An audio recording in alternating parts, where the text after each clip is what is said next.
Hey guys, this is not something that I usually do. As you can see, my YouTube is a bit dead, but now that I'm kind of done with Delirium League, I thought it would be a good idea to throw together a little video of the various crafts I've done throughout the league, how a league started, the things that I did to make currency, and stuff like that.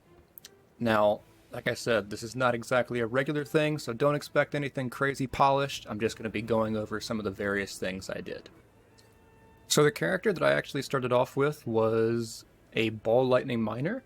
That was not my intent. I had actually intended to play a power siphon assassin, similar to the one that I played last league. However, I kind of found myself having fun with the miner playstyle and eventually switched over to a saboteur. This character is not extremely well optimized and was mostly just an experiment for me. I wanted to try out the keystone from the Mariketh Jewel in the name of Asenath, called Dance with Death, where you can't use helmets, which is why my helmet is red. Your critical strike chance is lucky, which means you have a permanent diamond flask, and your damage with crits is lucky, which for ball lightning is about a 30% more multiplier. I thought it would be fun to try out, and it was. This build was not heavily invested in. It had a 6-link trimmer rod, and that's about it. Everything else was extremely cheap. It could do all content, and that was my goal. My end goal in Path of Exile was never really to grind out maps, but mostly just to create a character that can do everything I need to begin funding the things that I find fun, such as crafting. I think the only notable difference between ball lightning miners of the past and of Delirium has been the cluster jewel system, like for many builds. I ended up using two major things, one of which was the Thunderstruck notable, which has the line, "Your critical strikes knock back shocked enemies." Ball lightning hits, I want to say 4 times a second, and enemies are basically always shocked because of skitterbots, and that made this a very, very fun time. If a boss was not immune to knockback, they were effectively stuck in a corner forever. It was actually really good defensively. So on the medium cluster that grants increased effect of your curses, there are 2 nodes, Master of Fear and Wish for Death. Wish for Death gives you Culling Strike against cursed enemies, and Master of Fear makes enemies you curse both intimidated and unnerved. This is effectively a 21% more multiplier for this one jewel, not counting the small jewel you can chain off of it. So that was extremely helpful, and honestly I was really surprised that people did not find this medium cluster as useful as I did. That's all I'm really going to say about the character. It honestly wasn't too important and wasn't a major part of the league, but I figured it was worth mentioning once or twice. As far as early league crafting, I didn't do any flipping at all. I largely ran maps because, honestly, speaking as a crafter, that is probably the best way to make money early league. However, we did do some crafting, and that was on 3 main things. Around days 1 or 2, we were using Essences of Zeal and Essences of Greed on 2-tone boots. That's because very early on, people really like to get a solid pair of boots, something they can get mapping with. And after day 1 or 2, this kind of falls off a little bit. Not saying it's worthless, but people want upgrades. But for day 1 or 2, they're very willing to pay for a decent pair of movement speed boots, I found. One of the other items is spiked gloves. Now, we would use Zeals as well on these to get attack speed. I don't believe we ever went above Screaming. That would give 11 to 13% attack speed. We could also do Greed for a flat life. We could also do Contempt for a flat fizz. There were a lot of options depending on what was selling best at the time. And these were mostly for melee and cyclone players to get some early gloves, just like boots. I would say that these remained profitable up until maybe a week into the league. After that, people wanted better gloves. Now, the last thing we did, which I would say was profitable up until about 2 or 3 weeks, was Essences of Contempt on steel rings. These, combined with the steel ring, grant an enormous amount of flat fizz to your attacks, which is great for melee builds. The other stats we were looking for, resistances and life, obviously. Secondarily, attack speed is good, accuracy is good, intelligence is good. Those are pretty much the only things we looked for. We were looking for kind of 2 of those stats and the ability to have life on there. Crafted life was okay as long as the other stats were up to par. So as you can see, I don't have a ton of money compared to some of the times that I did during the league, and that's because I am currently in debt. I had finished an item and made a mistake along the way, but with the help of a few of my friends, I managed to finish it in time, and I now owe them some money. This is the current sell tab with about 1 month left of Delirium League, and I have no plans to craft anything significant during this month. However, there are many things for sale, most of which are failed base attempts from our last craft. The only things that I would consider of note are the fingerless silk gloves, these wands up here, these wands down here, and these two items in the top right corner.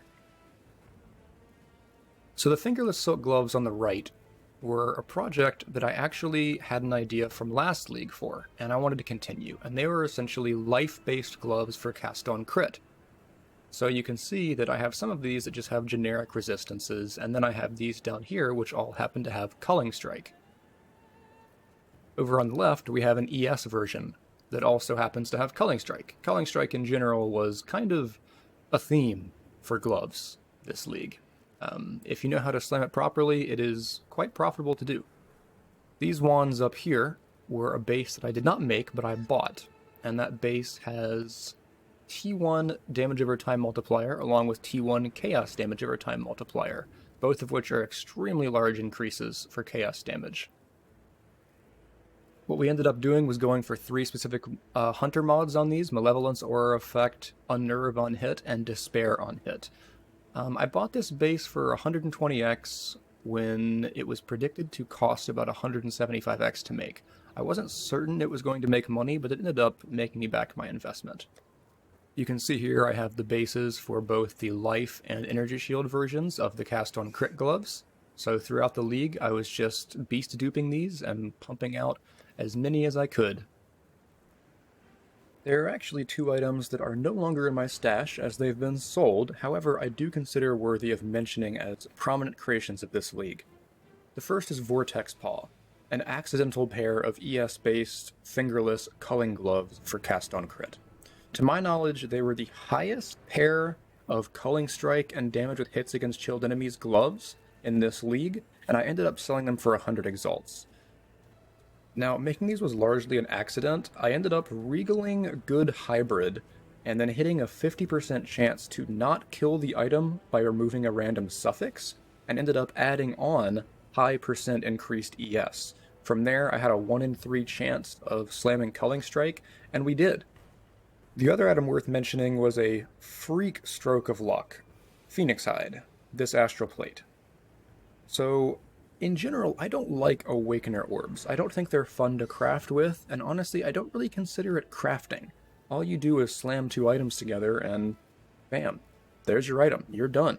What else can you do besides put a craft on it? However, early on I had some excess currency, and there was really no GG astral plate for Cyclone that had been made yet. So I decided, fuck it, I'll just toss around some Awakener orbs and see how it goes. So I ended up awakening this, and I got the Warlord suffix of T1 All-Res. Now, 18 All-Res is actually better than a T1 resistance, as it grants a total of 54 to elemental resistance, instead of 48 from a T1 roll. Marginally better, however, there aren't very many other good suffixes that I would consider worth it. So I decided to metacraft this and try and get some life. Then, this happened. So, we're mostly just going to be hitting really boring things. But this will be a very, very small metacrafting session. Very small. Because it gets very expensive very quickly. So we slam, there's T1 life. Will we be done in 2x? Holy shit, I think we're done in 2x. Okay, that just happened.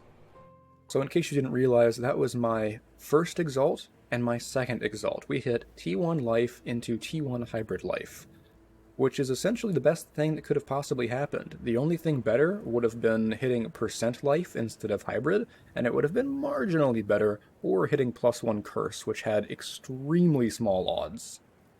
This chest ended up selling for a mirror. I had it up for mirror service for about a week and a half early on. However, I didn't want to wait too long. I thought it would be a better idea to just get the currency after about a week or so of tossing it up for service, and then just reinvest it into other things, which is what I ended up doing. Both recently made, these items in the top right corner are quite unique and also for mirror service.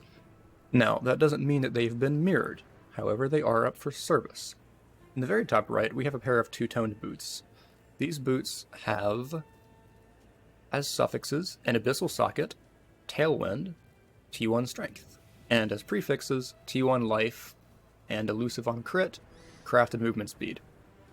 It really pains me that these don't have 30 or 35% movement speed, and I think that if they did, they would have been mirrored by now, but really this is just too good to pass up. I can't roll over T1 Life and Elusive, and these are actually the only pair of Elusive Abyssal Tailwind boots in the entire league, let alone having Life and T1 Strength.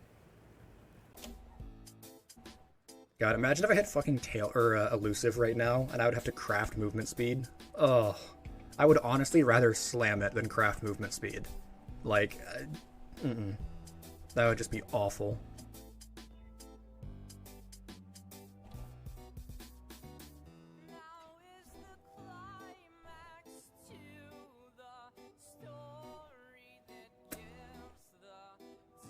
Huh.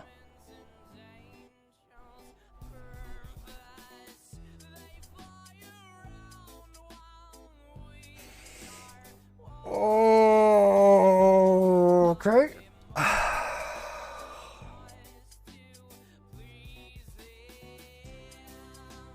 Fuck! Most recently finished, we have these gloves.